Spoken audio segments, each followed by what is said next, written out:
अहो भीमान सार दिलं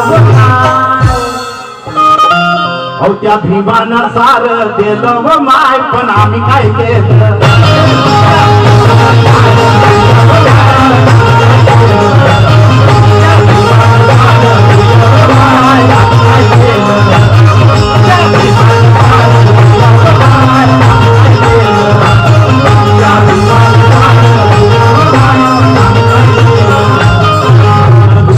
या बहुजनातील एक बसावं दिल्लीच्या गादीवर असं स्वप्न होतं. जयंती सोहळे होतील साजरे जेव्हा कार्य करू आपण त्याचं अशा कार्याला आम्ही सारे भीमशाहीर आहोत तनमन-धनाने. अरे बाबासाहेब आंबेडकरांना डोक्यावर घेऊन नाचण्यापेक्षा सुभाष आता तरी डोक्यात घ्यावं समाजाने आता तरी डोक्यात घ्यावं समाजाने. अरे जन नाही केलं भलं व माय मला त्यात केलं